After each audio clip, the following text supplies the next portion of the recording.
Why we need CBDCs.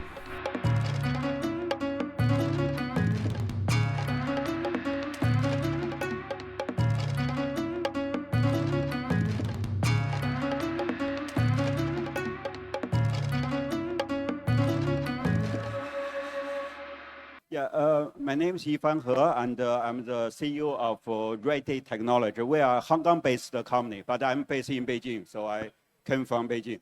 So one of the projects we did is China's national blockchain infrastructure called BSN. And also another project we just launched 3 months ago is called China's national DID system.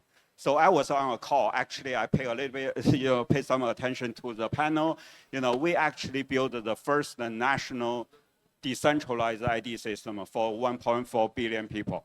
Okay, very large system. But today I will go discuss, the digital currency.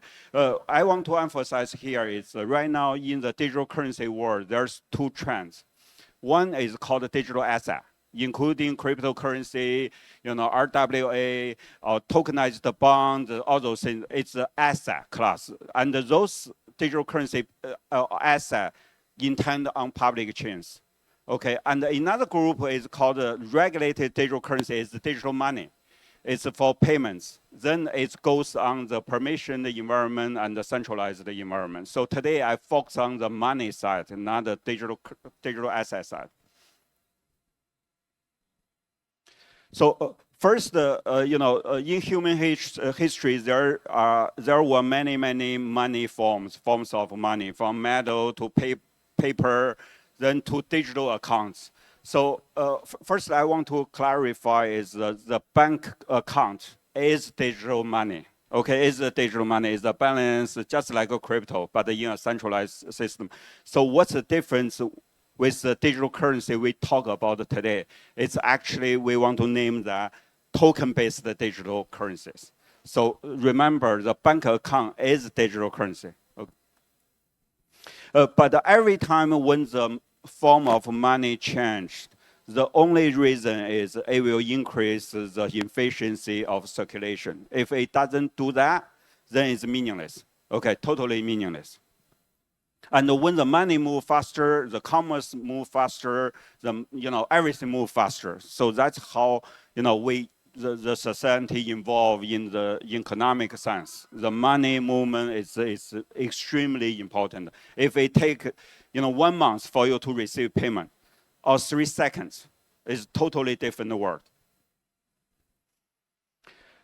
And we call that regulated digital currency. It's actually, right now it's almost 130 country central banks are doing research on that. So its direction definitely will go forward. And also you can see all the major commercial banks are doing research on digital currency. Even like JP Morgan launched their JP Morgan coin for settlements, and the Citibank just launched their token service networks 2 months ago. So nobody know what it can do now, but they launched within Citibank. Also for retail CBDC, we know that China has ECNY, Bahama has $1, and Nigeria has eNaira. So even for the retail CBDC, which I will talk about, which don't really make much sense, but they are coming out, one by one. So this is a regulated digital currency category. So first, we need to understand there is a public money issued by central bank, the liability to central bank, backed by the country's credibility, everything is a public money. And there's also private money. It's issued by commercial bank and by private issuers like Circle. If USDC is regulated, then Circle is the issuer, is a private money issuer. So there's 5 categories actually. It's for central bank, there's a retail. Also another type of category is wholesale and retail. Retail basically is for individual can hold the money and make payments as an individual. Wholesale is usually between banks and between entities. So there's wholesale, retail, private money, public money. There's retail CBDC, wholesale CBDC, and there's called tokenized deposit. It's a kind of commercial bank money. And stablecoin, everybody here understands what stablecoin is, and also wholesale settlement tokens.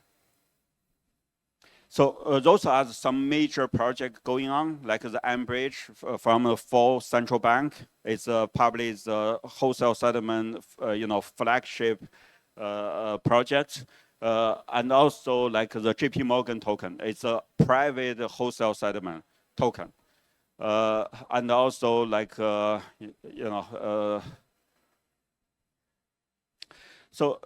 this slide actually is something, we begin to understand after talking with over 20 central banks, hundreds of commercial banks. We begin to realize not all digital currency makes sense. Okay, there's something make a lot of sense and some doesn't even make sense. So this is the rank from the most meaningful to the least meaningful. So the most meaningful is the wholesale settlement token. Okay, because right now cross-border remittance and the settlement is very slow, goes through SWIFT.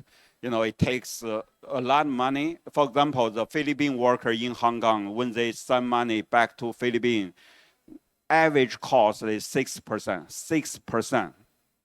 Okay, it's a lot of money, just move money. And also, it takes like 2 or 3 days. Okay, not instant. So the wholesale settlement is make a lot of sense. And the second one is a tokenized deposit. It's a commercial bank kind of digital money. It make I will explain why a little bit. Wholesale CBDC make a little bit sense, but not a whole lot. Why? Because central bank move too slow. When they launch something, it take like 10 years.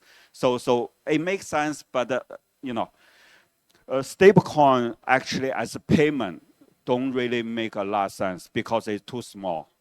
Even for USDT, it's 100 billion. So what? The liquidity is so small, it's not even meaningful for large-scale retail payments or settlements. The liquidity is a limitation. And the retail CBDC. Right now, we don't really see retail CBDC make a lot of sense because like the China one, the Bahama one, it's just like a bank accounts. When end user use them, it's like a bank account. Why you spend like billions just building something already exists? So this is a wholesale settlement token. How big the market is? 23 trillion each year. Okay, and the fee charged is 120 billion. That's the market size to handle the wholesale settlement.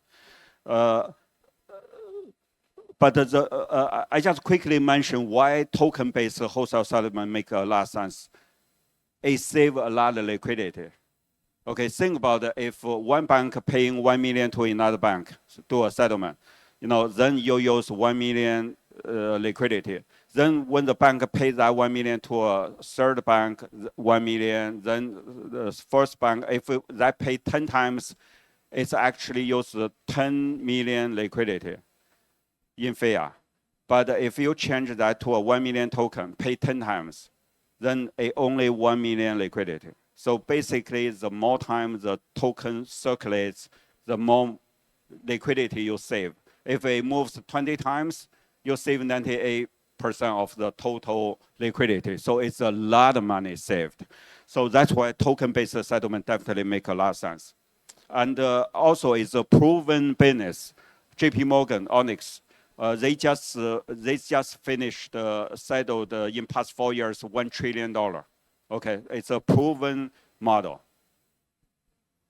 Tokenized deposit is basically commercial bank issued stablecoin, but it's not a stablecoin. This is really hard for people to understand if you are not a banker. This is basically a bank account system, but not a digital, based on digital account, centralized digital account system. It's a token-based account system within the bank. So there's no reserve. This is not stablecoin. There's no reserve. They basically, when they manage their money for their end user, they use token, not accounts. So, but the benefits is very, very large because when two banks, their digital account system is really hard to talk to each other. That's why you need a SWIFT. But it's token-based. You can build the interoperability between two tokens. So two banks can settle immediately without a SWIFT. And you save a lot of money, and also you speed up the payment process. So the tokenized deposit is also something all the commercial banks look into it. It will become a very large market next year. This is why the retail CBDC doesn't make sense, because we think the only thing make retail CBDC make sense is the cash. Okay, the paper cash actually is the best money for individuals, because you hold that, nobody, if someone take the money from you, it's a robbery. Okay, it's protected by law. And when you pay something, there's no intermediate. Settlement is immediately. It's the best form of money. But the problem with the paper cash is no long distance. Also, extremely expensive to manage. You need to transport that. You need to, store the cash. Carry the cash. It's extremely expensive to manage cash. But if you treat the retail CBDC as a digitalized cash, then you still leave the ownership by yourself, but the settlement immediately also support long distance. So we think the only thing make a retail CBDC make sense is to treat that as a cash. But if it's a cash, then you need those two features you must fulfill. One is always one system. You cannot build like three different banking systems and then settle between them. One system, one retail CBDC system. Second one is like a cryptocurrency. You need to allow end user to own the money. Even the bank issues the wallet, but the money in the wallet should be owned by you. The bank cannot move your money. So technically right now, it's we don't see a path to can implement this technically, because the central bank won't touch public chains. Okay, they won't be involved with crypto. So we don't really see this can be implemented, quickly. Very quickly, it's why we need a SWIFT, because each bank has their own account system. That's why you need a bridge to like different account system, IT system talk to each other. That's why we need a SWIFT. But when every single bank has their digital currency accounts, every single country have wholesale settlement accounts, even retail CBDC accounts, how you let them communicate. That's the project we are building called Universal Digital Payments Network, UDPN. So we're basically building a SWIFT to connecting all the digital currency wallets. So we are not really try to replace SWIFT. It's in parallel. They handle fiat money accounts. We handle digital currency accounts. So we launched last year. Right now in beta testing right now with over 15 major banks. So right now we are offering sandbox to central banks. There's over almost 10 central banks are using our sandbox to testing the 5 currencies I mentioned. The 5 currencies I mentioned all in the sandbox. So you can testing retail CBDC, wholesale CBDC, tokenized deposit, the digital asset, whatever you want to test. Just test before you really launch something, and just make sure it makes sense. Okay, if it doesn't make sense, know it before you launch it. Okay, thank you very much.